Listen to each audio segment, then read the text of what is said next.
کاغذی سختیاں کی گئی ہیں اور اس کے حوالے سے NOC state bank of Pakistan کا یا دیگر جو فارمیلٹیز ہیں ان میں بزنس کمیونٹی کو مشکلات کا سامنا کرنا پڑتا ہے کہ مہینوں تک ان لوگوں کو وہ ڈاکومنٹیشن نہیں ہو پاتی اور پھر ان کو ایک شپمنٹ پہ لاکھوں کروڑوں روپے کے جرمانے عائد ہو رہے ہیں، جبکہ وہ بزنس کمیونٹی جو ٹیکسز دے رہی ہے کسٹم ڈیوٹیز کی صورت میں وہ اس کے علاوہ ہے.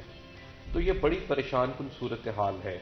تو ایسی اس صورتحال میں 2022 کے دوران بھی، جس طرح آپ نے 22 کی بات کی، پاکستانیوں کی ایک بہت بڑی تعداد جو ہے وہ پھر روزگار کے سلسلے میں بیرون ملک شفٹ ہوئی ہے.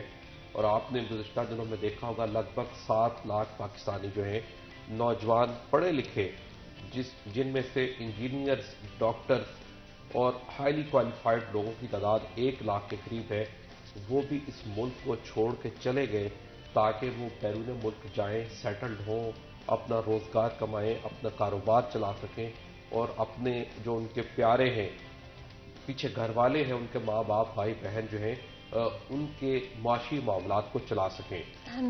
کسی صورت پہ تو یہ چیز ایک بہتر ہے کہ، لیکن یہ الارمنگ سچویشن ہے پاکستان کے لیے کہ اتنی بڑی تعداد میں پڑھے لکھے لوگوں کا، ایجوکیٹڈ یوتھ کا پاکستان چھوڑ کے ان کی وہ کیپیبلٹیز سے دوسرے لوگوں کا مستفید ہونا، یہ پاکستان کے لیے ایک الارمنگ سچویشن ہے. اینڈ ہم اس چیز کو روک نہیں پائے عمیر. آئی تھنک یہ بہت افسوسناک بات ہے کہ ہماری یوتھ جانا چاہتی تھی اور ہم ان کو وہ اپرچونیٹیز، آلٹرنیٹیوز نہیں دے پائے جس کی وجہ سے وہ پاکستان میں رک پاتے، اور فائنانسز اتنے مشکل ہو گئے، انفلیشن اتنی زیادہ ہو گئی. تو یہ بہت افسوس کی بات ہے کہ ہمیں اپنی اتنی میجر پاپولیشن یوتھ کی ہمیں لوز کرنی پڑی ڈفرینٹ کنٹریز کو، ڈفرینٹ دوسری اپرچونیٹیز کو. آپ خود پاکستان سے باہر رہتے ہیں، آپ کی کتنا مشکل ہے اپنے ملک سے دور رہنا؟ اور پولیٹکس 2022 کی اگر ہم پولیٹیکل سیناریوز کی بات کرتے ہیں تو بڑا ہی انٹرسٹنگ رہا پولیٹیکلی، بہت ایکٹیو رہا پولیٹیکلی، ڈفرینٹ پارٹیز کے ساتھ ڈفرینٹ لوگوں کی ایسوسیشنز ہیں. آپ کے خیال میں کیا اوپینین ہے آپ کا اور اوورسیز پاکستانیز کا؟ سب سے پہلے تو شکریہ مجھے اپنا پوائنٹ آف ویو آپ کے سامنے پیش کرنے کا، آپ کے تھرو عوام کے سامنے. سب سے پہلے میں یہ کہنا چاہوں گا کہ اپنے ملک کو چھوڑ کر دیار غیر میں رہنا یہ کوئی آسان کام نہیں ہے. آپ نے اپنی فیملیز کو، اپنے ریلیٹیوز کو، جہاں آپ نے اپنا بچپن گزارا ہے اس ملک کو چھوڑ کے ایک اسٹرگلنگ لائف جو ہے وہ اس کو اپناتے ہوئے آپ بیرون ملک چلے جاتے ہیں. تو یہ کس لیے کرتے ہیں؟ اس وجہ سے کہ ہمارے ملک میں وہ اپرچونٹیز نہیں ہیں. ہم سمجھتے ہیں کہ ہم ایک زیادہ بہتر طریقے سے ارن کر سکتے ہیں، لیکن یہاں پہ وہ اپرچونٹیز نہیں ہیں جو ہمیں لگتا ہے کہ جیسے سعودی عرب ہے، UAE ہے، مڈل ایسٹ ہے، یورپ ہے، وہاں ہے ایز آف لائف. ہاں جی. تو اس لیے پھر ہم یہاں سے چھوڑ کے وہاں جا کے ایک اچھی زندگی کے لیے کوشش کرتے ہیں، ایک مشکل راستہ جو اپناتے ہیں. لیکن اس میں جو مشکلات آتی ہیں وہ یا ہم فیس کرتے ہیں یا ہماری فیملیز فیس کرتی ہیں. سب سے مشکل کیا چیز ہوتی ہے؟ سب سے مشکل چیز یہی ہے کہ آپ نے اپنا ہوم کنٹری جو ہے، جہاں آپ نے ساری زندگی گزاری ہے، جہاں آپ کے پیرنٹس رہتے ہیں، جہاں آپ کے جاننے والے دوست احباب رہتے ہیں، ان کو چھوڑ کے آپ ایک غیر ملک میں چلے جاتے ہیں. ایک چیز جو کہ میں نے ایکسپیرینس کی ہے خود بھی، اور جو میں نے نوٹس کیا، آبزرو کیا ہے دوسرے لوگوں میں، جب آپ گھر سے دور ہوتے ہیں تو آپ زیادہ فوکس کرتے ہیں. شاید پاکستان میں رہتے ہو آپ اتنے پولیٹیکلی اویئر نہیں رہتے، لیکن پاکستان سے باہر ہوتے ہیں آپ کو پتا ہوتا ہے کیا ہو رہا ہے ہر دن، آپ ہر طرح سے خبروں سے آگاہ رہتے ہیں. بالکل، یہ بالکل 100% بات سچ ہے. اور اس کی سب سے بڑی مثال آپ کو یہ دوں گا کہ پاکستان اوورسیز جو ہے نا، موسٹلی وہ ہمارے جو انٹرنل ایریاز ہیں نا، اندرون پنجاب ہے، اندرون سندھ ہے، مطلب کہ جو ولیجز سے بلانگ کرنے والے لوگ ہیں نا، وہ آؤٹ آف کنٹری رہ رہے ہیں، وہاں جا کے محنت مزدوری کرتے ہیں. لیکن اگر آپ ان کے اویئرنیس لیول چیک کر لیں، یہاں پہ جو سٹیز میں رہنے والے لوگ ہیں، اب ان کو یہاں پولیٹیکلی اتنی اویئرنیس نہیں ہے وہاں جا کے ان کو جو گاؤں سے جانے والے لوگ ہیں ان کو ہو جاتی ہے. تو وہ کس وجہ سے ہوتا ہے؟ یہ اسی وجہ سے ہے کہ وہاں جا کے جب ہم دنیا کو دیکھتے ہیں اور پھر دوبارہ پیچھے کو منہ کر کے پاکستان کی طرف دیکھتے ہیں تو پھر ہمیں اندازہ ہوتا ہے کہ ہم کتنے 100 سال پیچھے ہیں دنیا سے. اچھا، 2022 میں پولیٹیکلی جو کچھ بھی ہوا، آپ کا پرسنل اوپینین کیا تھا اس پہ؟ 2022 میں ایک جو مس ہیپنڈ ہوا، ایک جو رجیم چینج آپریشن ہوا، ایک چلتا ہوا ملک ایک ڈگر پہ چڑھ رہا تھا ایک ترقی کی طرف، کیونکہ ہم آؤٹ آف کنٹری رہتے ہیں. وہاں دبئی میں تقریباً شارجہ میں 200 نیشنلٹیز کے لوگ رہتے ہیں. اب جب Imran Khan prime minister of Pakistan تھے تو ہمیں بھی فیل ہوتا تھا کہ لوگ عمران خان کو جانتے ہیں اور وہ سمجھتے ہیں کہ واقعی اب پاکستانی لوگوں نے بھی ایک وائز ڈیسیجن لیا ہے عمران خان کو وزیر اعظم بنا کے. لیکن وہی چیز ہے کہ ہمارے ملک میں جو ایسے لوگ ہیں جو مقتدر حلقے ہیں وہ اس پاکستان کو بعد میں رکھتے ہیں, وہ اپنی ذات کو, اپنی انا کو, اس کو پہلے رکھتے ہیں, اور اس کے لیے انہوں نے عمران خان کو پیچھے کرنے کے لیے آخری حد تک گئے, اور جس کو جو بھی حصہ ڈالنا پڑا, چاہے وہ ادارے تھے, چاہے وہ کوئی دوسری چیزیں تھیں, چاہے وہ پیچھے انٹرنیشنل اسٹیبلشمنٹ تھی, ان سب نے حصہ ڈال کے ایک چلتا ہوا پاکستان, ایک ترقی کی طرف گامزن پاکستان کو دوبارہ وہی اندھیروں میں ڈبو کے رکھ دیا. اچھا عمر, آئی تھنک ایک پیٹرن ہے ہمارے پاس, صرف کچھ منٹ ہے بریک میں جانے سے پہلے, لیکن میں آپ کا اوپینین جاننا چاہتی ہوں.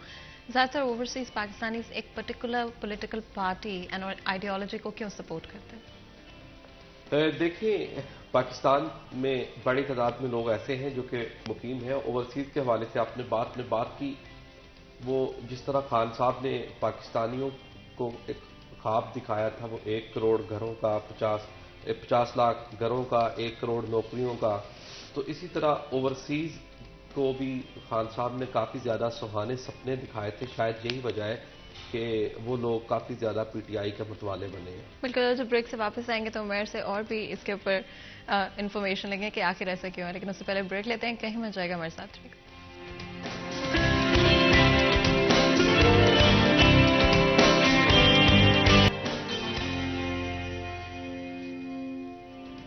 Welcome back. سیریہ چند میں ایک دفعہ پھر آپ کو خوش آمدید کہتے ہیں. بریک میں جان سے پہلے گفتگو جاری تھی اوورسیز پاکستانیز اور ان کا پالیٹکس میں کیا رول ہے, اس پر بات کر رہے تھے.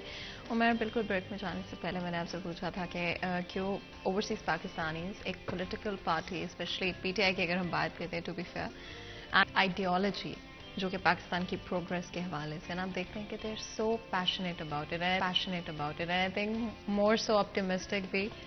جو پاکستان میں رہتے ہیں ان سے زیادہ آپ کو اوورسیز پاکستانی آپٹیمسٹک میں, اس کے پیچھے کیا ریزنس رہتے ہیں؟ دیکھیں, جس طرح ہم بات کر رہے تھے, میں وہیں سے اپنی گفتگو کا سلسلہ دوبارہ شروع کروں گا. جو اوورسیز پاکستانی ہیں, ایک تو آپ دیکھیں وہ دنیا کے کسی بھی ملک میں جاتے ہیں تو ان کو وہاں کے حالات و واقعات, وہاں کا طرز زندگی, وہاں کی سیاست, وہاں کے معاشرتی رموز کو قریب سے دیکھنے کا موقع ملتا ہے. اور جس طرح عتیق صاحب نے کہا تھا, پھر وہ جب ایک نظر پیچھے اپنے وطن کی طرف دوڑاتے ہیں تو وہ دیکھتے ہیں کہ ہم لوگ کتنا پیچھے, آخر کیا وجہ ہے کہ دنیا کہاں تک پہنچ گئی ہے اور پاکستان آج بھی وہیں کا وہیں کھڑا ہے. ہم آج بھی IMF کی طرف دیکھتے ہیں کہ وہ ہمیں کچھ قرضے دے, ہمیں ڈالرز کی بھیک دے تو ہم اپنے ملک کا سسٹم چلا سکیں, ہم اپنے قرضوں کی قسطیں ادا کر سکیں, ہم اپنے قرض جو ہے اس پہ جو سود ہے اس کی ادائیگی کر سکیں, یا پھر ہمارے پاس جو ڈالرز کا بحران جو کہ آپ سمجھ لیں کہ 1960 سے لے کر آج تک نہ ختم ہونے والا بحران ہے اور وہ چلتا ہی آ رہا ہے, اور شاید اس کی سب سے بڑی وجہ جو ہمارا تجارتی خسارہ ہے وہ ہے. تو اس کے لیے ہم دنیا کی طرف دیکھتے ہیں کہ کوئی ہمیں ڈالرز دے دے تو اس سے ہم اپنا نظام چلا سکیں. اس وقت جو پاکستان میں سچویشن ہے, ایک معاشی ڈکلائن تو ہے ہی, دوسرا سب سے بڑا جو ہمارا اس وقت ایشو ہے وہ اس وقت پھر کرنسی بحران ہے. اور جو ہماری حکومت وقت ہے ان کا پھر وہی کہنا ہے کہ ہمیں باہر سے IMF سے کچھ ڈالرز مل جائیں گے تو یہ سسٹم جو ہے اس میں پھر بہتری آ جائے گی, پھر ہمارا جو ادائیگیوں کا توازن ہے اس میں بہتری آ سکے گی. اس وقت جو ڈالرز کی شارٹیج ہے, جو LCs کا بحران ہے, جو امپورٹ کی چیزیں رکی ہوئی ہیں یا حکومت کی جانب سے اس پہ پابندیاں لگائی ہوئی ہیں, وہ ساری چیزیں بہتر ہو سکیں. تو یہ اوورسیز پاکستانی جب ان سب چیزوں کو دیکھتے ہیں, محسوس کرتے ہیں, تو پھر آٹومیٹیکلی ان کے اندر ایک اویئرنیس پیدا ہوتی ہے کہ آخر کیوں ہمارا ملک جو ہے, جو کہ قدرتی وسائل کے لحاظ سے دنیا کا 10واں بڑا ملک ہے, اور ہمارا ہمسایہ بھارت جو ہے وہ دنیا کی 5ویں بڑی معاشی طاقت بن چکا ہے, جو کہ ہمارا بڑا دشمن ہے. اور اسی طرح بنگلہ دیش جو 71 میں ہم سے جدا ہوا وہ آج ہم سے آگے نکل چکا ہے, تو ہم آج کیوں پیچھے ہیں؟ یہ وہ تمام چیزیں ہیں, یہی وہ صورتحال ہے جس کی وجہ سے یہ لوگ پاکستان سے باہر جانے پہ مجبور ہوئے اور پھر یہ ساری چیزیں سوچنے پہ مجبور ہوئے, اور وہ یہی سوچ ان کے اندر ایک اویئرنیس پیدا کرتی ہے.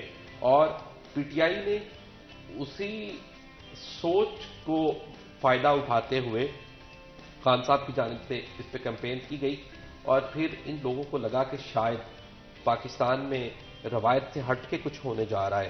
جتنے بھی اوورسیز پاکستانی آپ یو کے میں دیکھیں، آپ گلف کنٹریز میں دیکھیں، یورپ میں رہنے والے لوگوں کو آپ دیکھیں، ان لوگوں کو لگا کہ شاید پاکستان چینج ہونے جا رہا ہے، پاکستان کی سیاست چینج ہونے جا رہی ہے، اور عمران خان نے اوورسیز کو کافی زیادہ انہوں نے بھی پریفر کیا، اور یہی وجہ ہے کہ یہ لوگوں کی ایک بڑی تعداد، گو کہ تمام سیاسی جماعتوں کے ونگز ہیں دنیا کے دیگر کنٹریز میں، لیکن یہ لوگ بالخصوص ویسٹ میں رہنے والے لوگ جو تھے وہ عمران خان کی طرف کافی زیادہ متوجہ ہوئے۔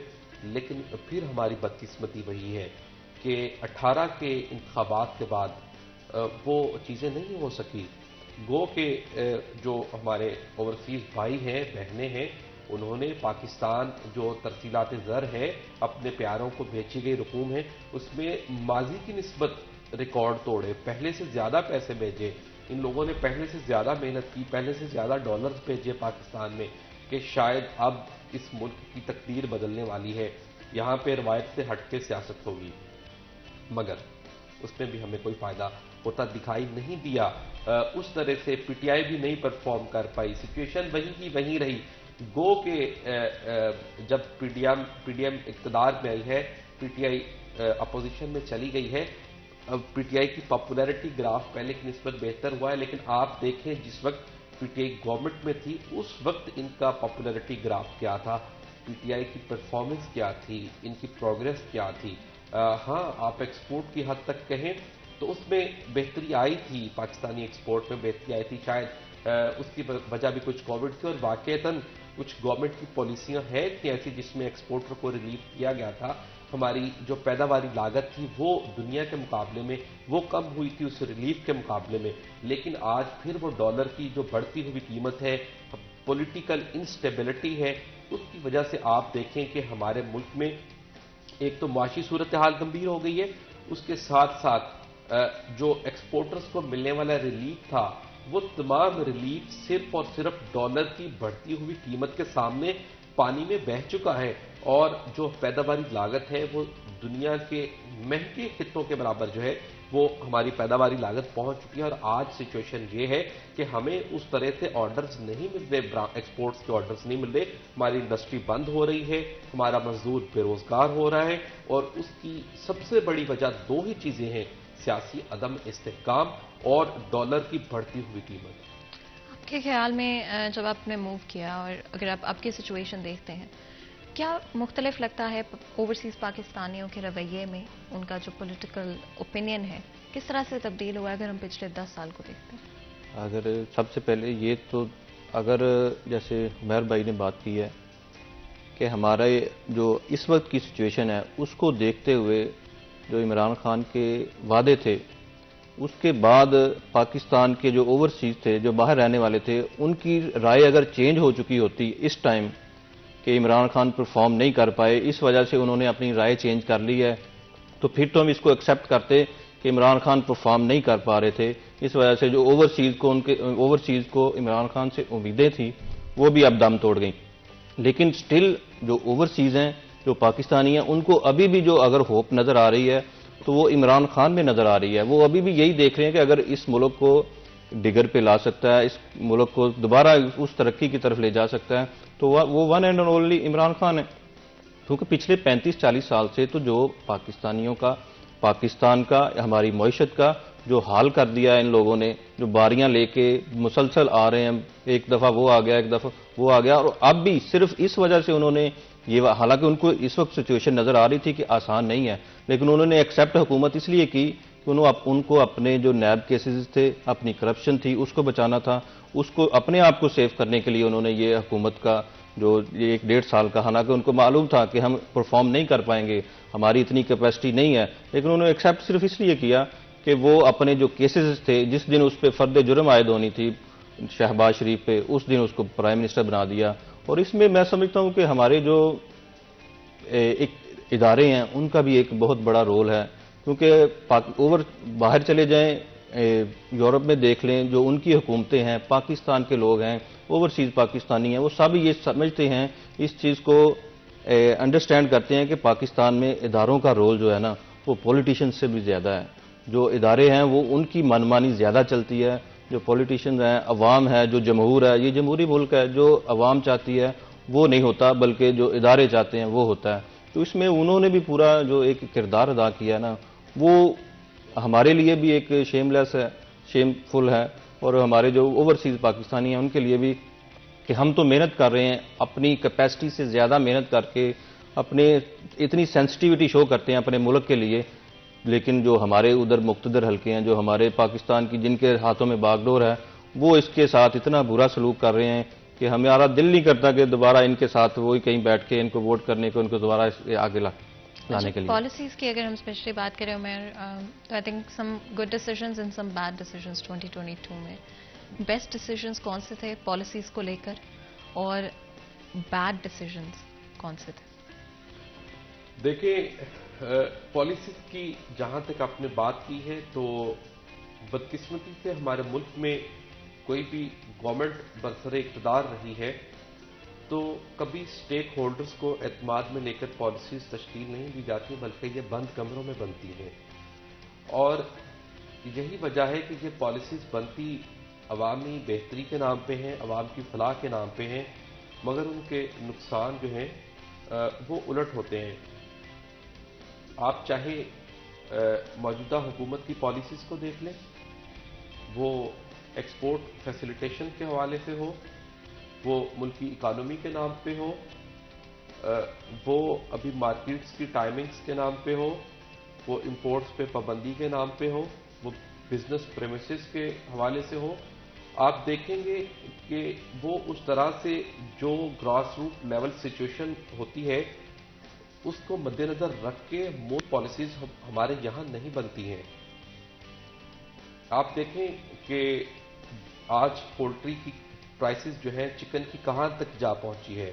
یہ ایک سستا پروٹین ہے اور اس کے مقابلے میں ہم کمپیٹ نہیں کر سکتے بیف یا مٹن میں، لیکن گورنمنٹ کی جانب سے 180 ارب روپے مالیت کا سویابین جو بیرون ملک سے آیا تھا، اس کو اچانک ہی ان لوگوں کو خیال آیا کہ یہ مضر صحت ہے اور وہ روک دیا گیا، اور جس کے نتائج جو ہیں وہ آج عوام کو بھگتنا پڑ رہے ہیں. بالکل. اس سے پہلے کہ مزید گفتگو کریں ایک بریک لیتے ہیں، کہیں میں جو ہے کہ ہمارے ساتھ رہے گا.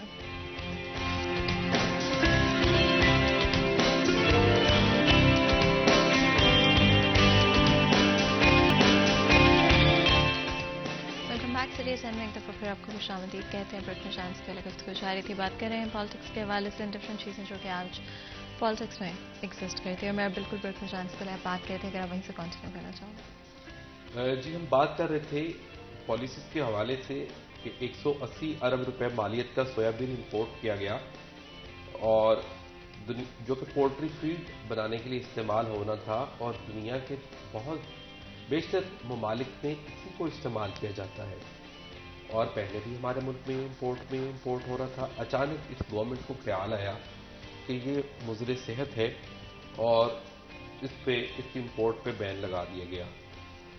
آپ دیکھیں، یہ ساری چیزیں بر وقت فیصلے ہونے چاہیے. پاکستان جیسے ملک کے لیے 180 ارب روپے ایک بہت بڑی اماؤنٹ ہے، اور آج اس کے ثمرات یہ ہیں کہ پولٹری فیڈ کی جو فیلڈ ہے وہ بیڈلی افیکٹڈ ہے، بری طرح سے متاثر ہے، نہ صرف اس صنعت سے وابستہ لوگوں کے لیے بلکہ عام آدمی کے لیے. آپ دیکھیں چکن کی قیمت جو ہے وہ 550 روپے کلو سے بھی زائد ہو چکی ہے، اور ہمارے پاس سستی پروٹین کا کوئی اور ذریعہ بھی نہیں ہے. مٹن کی قیمت جو ہے وہ پہلے ہی آپ دیکھیں 1500 روپے پر کے جی سے اوپر چل رہی ہے. بیف کی بھی قیمت زیادہ ہے.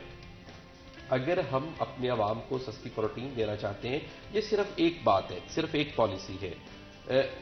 تمام ہماری جو فیلڈز ہیں ان میں یہی صورتحال ہے. غیر یقینی کی صورتحال رہتی ہے. ہمیں نہیں پتا ہوتا پاکستان کی سیاست میں آنے والے لمحوں میں کیا ہو جائے گا. پاکستان کی ایکسپورٹ کے حوالے سے پالیسیز ہیں، پاکستان کی معیشت کے اکانومک کے حوالے سے پالیسیز جو ہیں، امپورٹ کے حوالے سے جو پالیسیز ہیں، یہ نہیں پتا ہوتا کہ ہر آنے والا جو دن ہے اس میں ان میں کیا چینجنگ ہوگی. تو یہ لانگ ٹرم پالیسیز بننی چاہیے، اور وہ لوگ جو پاکستان کو سرو کر رہے ہیں بالکل اوورسیز پاکستانی ہیں جو کہ پاکستان کے لیے جن کی گراں قدر خدمات ہیں، اور آپ یہ سمجھیں کہ یہ دنیا کے دیگر ممالک میں جب جاتے ہیں تو یہ پاکستان کے سفیر بن کے جاتے ہیں، یہ وہاں پہ محنت کرتے ہیں، اس بات کا دنیا کو پیغام پہنچاتے ہیں کہ پاکستانی ایک محنتی قوم ہے، اور وہ ہمارا جو ایک نیگیٹو امپیکٹ دنیا کے سامنے ہوتا ہے اس تاثر کو زائل کرنے میں بھی یہ ہماری مدد دیتے ہیں۔ نہ صرف یہ پاکستان کے لیے فائنانشلی سود مند ہے، بلکہ اگر ہم سفارتی لحاظ سے بھی دیکھیں تو اوورسیز کی خدمات جو ہیں ان کو کسی قدر بھلایا نہیں جا سکتا۔ اگر ہم اپنے ڈسکشن کو ریپ اپ کرنے کی کوشش کریں، آئی تھنک ڈفرینٹ ایسپیکٹ سے بات کی، آنے والے سال میں کیا ایکسپیکٹیشنز ہوں گی؟ اوورسیز پاکستانیز کس طرح سے اور کنٹریبیوٹ کرنا چاہیں گے پاکستان کی economy, over all political dynamics میں، اور گورنمنٹ سے، کسی بھی گورنمنٹ سے جو بھی آگے آتی ہے، کیا ایکسپیکٹیشنز ہوں گی؟ سب سے پہلی بات تو یہ کہ اوورسیز پاکستانیوں نے جب سے وہ یہ پاکستان بنا ہے کچھ نہ کچھ خدمت ہی کی ہے پاکستان کی، چاہے وہ وہاں سے ریمیٹنس بھیج کے یا وہاں جا کے پاکستان کا ایز اے سفیر ایک امپیکٹ بہتر کرنے کے لیے، ایک امیج بہتر کرنے کے لیے۔ تو جو آنے والی گورنمنٹ ہے وہ چاہے کسی کی بھی ہو، کیونکہ جو پی ٹی آئی کی گورنمنٹ تھی نا، انہوں نے اوورسیز کو ووٹ کا رائٹ دیا تھا، جو سب سے بڑی بات تھی، جس کے لیے اوورسیز جو تھے بڑی دیر سے ریکوائر کر رہے تھے کہ ہم بھی پورے پاکستانی ہیں، ہمارا دل بھی پاکستان کے لیے اتنا ہی پیورلی دھڑکتا ہے جتنا جو پاکستان میں رہنے والے ہیں ان سے، ہاں ہم بھی اتنا ہی اس کے فیصلوں میں، ڈیسیجنز میں اپنا پارٹیسپیٹ کرنا چاہتے ہیں جتنا پاکستانی کرنا چاہتے ہیں۔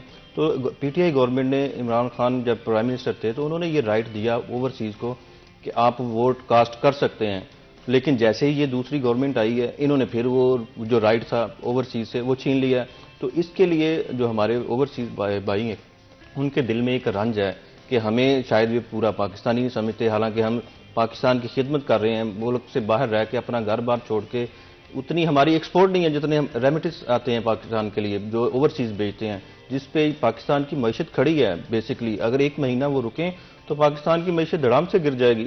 تو اس کے بعد بھی اگر ہمارے ساتھ یہ سلوک کیا جاتا ہے تو پھر ہمیں دکھ ہوتا ہے ایسی گورنمنٹ سے، ایسی حکمرانوں سے جو ہمیں دوسرے درجے کے شہری کنسیڈر کرنے کی کوشش کرتے ہیں۔ تو اب جو بھی گورنمنٹ آئے گی بیسکلی اسٹیبلٹی پاکستان میں تبھی آنی ہے اگر یہاں باقاعدہ الیکشن ہو جائیں۔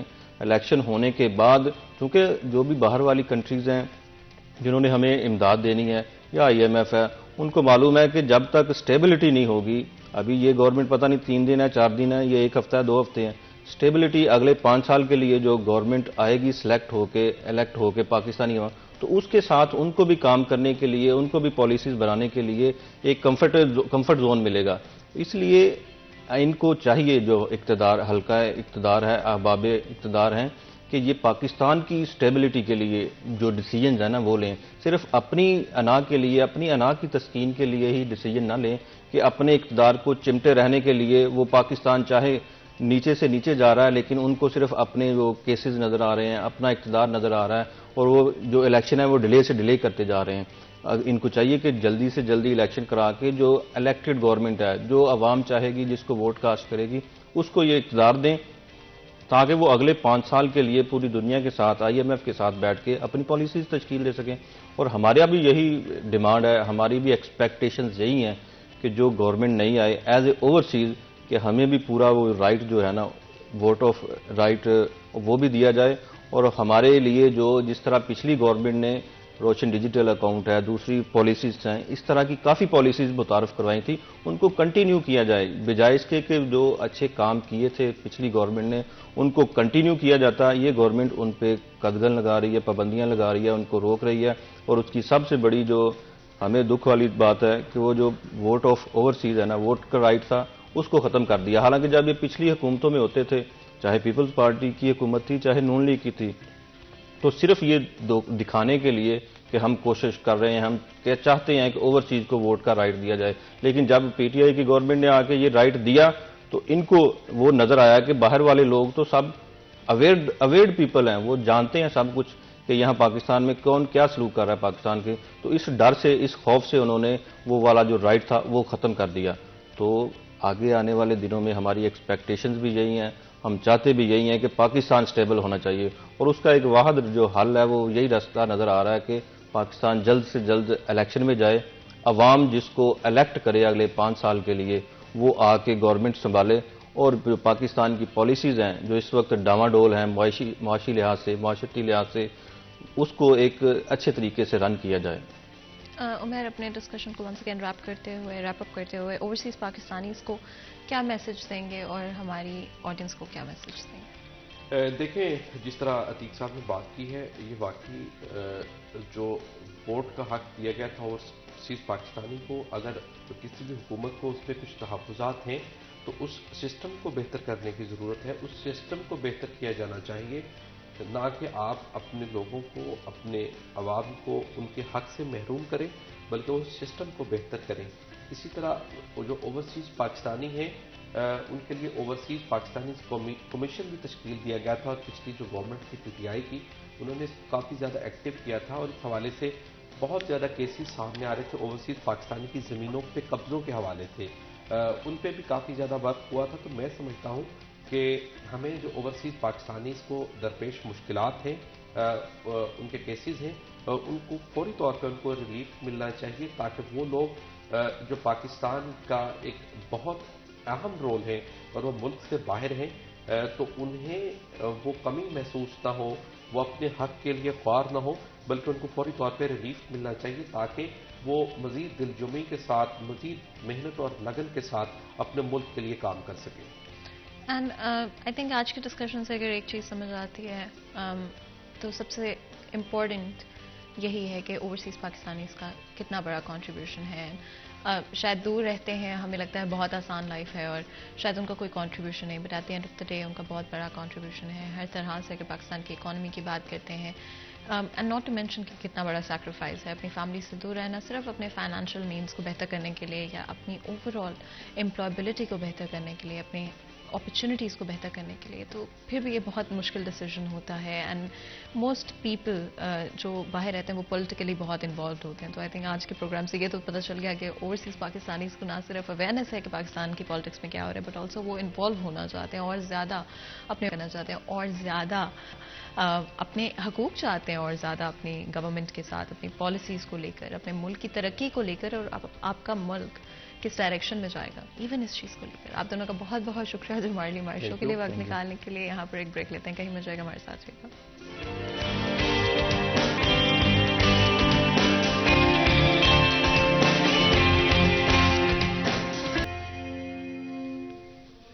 ویلکم بیک سٹی ٹائم میں ایک دفعہ پھر آپ کو خوش آمدید کہتے ہیں۔ بریک میں جانے سے پہلے گفتگو جائے تھی آج فرسٹ ہاف پالیٹکس کے حوالے سے تھا، ڈفرینٹ ایشوز اینڈ اسپیشلی کہ اوورسیز پاکستانیز آج کے وقت میں کیا چاہتے ہیں۔ اس سے پہلے کہ ہم اپنے نیکسٹ ڈسکشن کی طرف جائیں، اپنے نیکسٹ سیگمنٹ کی طرف چلتے ہیں۔ آج کے بھاؤ